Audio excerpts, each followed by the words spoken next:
आप सभी का स्वागत है स्पेशल रिपोर्ट में और हम बात करेंगे आंदोलन जारी, जनता पर भारी।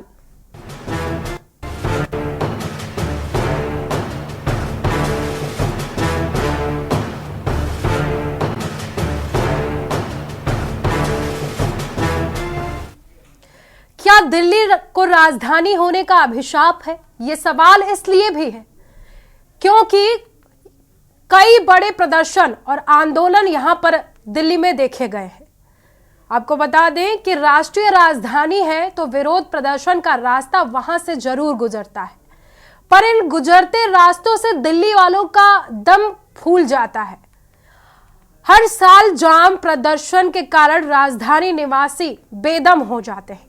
इन आंदोलनों से ना तो दिल्ली वालों को कुछ लेना होता है और ना ही देना होता है, लेकिन एक निरीह प्राणी की तरह उन्हें उसका तप जरूर करना पड़ता है और ताप उसका सहन करना पड़ता है। पेश है रिपोर्ट। जनता पर भारी किसान आंदोलन, पेट्रोल डीजल की बढ़ने लगी किल्लत, फल सब्जियां हुई महंगी, खाद्य पदार्थों की सप्लाई प्रभावित, आम जनता के लिए खड़ी हो रही मुश्किलें, जाम ही जाम, जनता परेशान।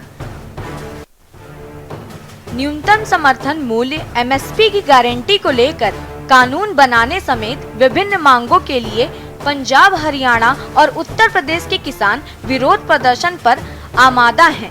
प्रदर्शनकारियों की सुरक्षा बलों के जवानों के साथ झड़पें हो रही हैं। वहीं सड़कों पर प्रदर्शनकारियों के आंदोलन के चलते आम लोगों को खासी परेशानियों का सामना करना पड़ रहा है। जवान सीमाओं पर कड़े पहरों के साथ पूरी मुस्तैदी के साथ खड़े हैं। दिक्कतें तो सर यही सर, दिक्कत इतनी ज्यादा हो रही है कि यहाँ तक आने में परेशानी हो गई है। मैं नरेला से यहाँ तक आने में मुझे पूरा घूम के आना पड़ा। यहाँ पे मेरी तो छोड़ो सर, जो यहाँ से लोग आना जाना कर रहे हैं उनके लिए बहुत ज्यादा परेशानी हो रही है। अभी देखा मैंने उधर जाके भी सारा रास्ता ब्लॉक कर रखा है। ये ट्रैफिक सर उनके कि ये इलेक्शन आते ही सारा क्लेश क्यों होता है सर? जब भी इलेक्शन चालू होते हैं, जब किसान आंदोलन आ जाता है या कोई ना कोई ऐसा मुद्दा खड़ा हो जाता है, किस वजह से? पंजाब, हरियाणा और उत्तर प्रदेश के किसान संगठनों के आंदोलन की वजह से सीमाओं पर जबरदस्त विरोध प्रदर्शन देखने को मिल रहा है। राजधानी दिल्ली एक बार फिर किसानों और केंद्र के बीच टकराव की वजह से जंग का मैदान बनने को तैयार है।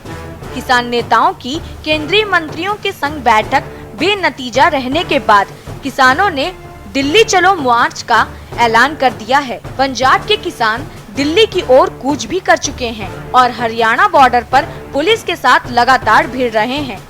इसीलिए सिंधु बॉर्डर, टिकरी बॉर्डर और गाजीपुर बॉर्डर पर भारी संख्या में पुलिस बल तैनात है। इन सीमाओं पर सीमेंट और लोहे की बैरिकेडिंग भी की गई है। इसके अलावा किसानों को रोकने के लिए कटीले तार और कंटेनर भी रखे गए हैं। पेट्रोल डीजल की समस्या से जूझ रहे लोग। नाम हर्ष है, मेरी हर्ष के नाम से दुकान है गिलास एल्युमिनियम की। अब जो ये आपके किसान आंदोलन की वजह से इतना जाम हो गया, ट्रैफिक हो गया है, ना तो हमारा ट्रांसपोर्ट हो पा रहा है किसी चीज का। लड़के खाली बैठे हैं, ना ही साइट पे जा पा रहे हैं। हमारा मेन फैक्ट्री का साइट का है, बिल्कुल काम मंदा हो गया, ना तो ग्राहक आ पा रहे हैं, ना हम जा पा रहे किसी के पास साइट पे। इससे बहुत ही प्रभाव पड़ रहा है। हम सुबह 8 बजे आ गए थे सामान भेजने, फिर भी इतनी जाम है कि हम भेज नहीं पाए, खाली बैठे हैं सुबह के। आपको बता दें कि चंडीगढ़ से दिल्ली और अन्य शहरों की ओर आने जाने वाली बस सर्विस भी प्रभावित हो रही है। चंडीगढ़ से दिल्ली का हवाई किराया 4 गुना तक बढ़ गया है। वहीं ट्रेन में भी सीट के लिए लंबी वेटिंग है। किसानों के कूच के कारण कई शहरों में पेट्रोल के टैंकर कम पहुंच पा रहे हैं। दिल्ली प्रशासन पंजाब की तर्ज पर पेट्रोल डीजल की बिक्री का कोटा तय करने पर विचार कर रहा है। किसान आंदोलन से दिल्ली के व्यापारियों को माल की आवाजाही में कोई फर्क न आए, आवाजाही और सप्लाई चेन निर्बाध रूप से चलती रहे, यह भी जिम्मेदारी आंदोलन करने वाले लोगों की है। वहीं सरकार से हमारा आग्रह है कि सप्लाई की निर्बाध चेन को निश्चित रूप से जारी रखा जाना चाहिए, क्योंकि दिल्ली नहीं, दिल्ली के अनेक पड़ोसी राज्य भी दिल्ली पर निर्भर है। खाद्य पदार्थों की सप्लाई प्रभावित। किसानों के प्रोटेस्ट के चलते बुधवार को दिल्ली में सब्जी फल के अलावा खाद्य पदार्थ की सप्लाई भी प्रभावित हुई है। बता दें कि स्थानीय मंडियों में हर दिन सब्जी फल की गाड़ियां नासिक, दिल्ली और उत्तर प्रदेश के कई शहरों से आती हैं। स्पेशल डेस्क के न्यूज इंडिया। स्पेशल रिपोर्ट में बस इतना ही। आगे की बड़ी अपडेट्स के लिए देखते रहिए के न्यूज इंडिया।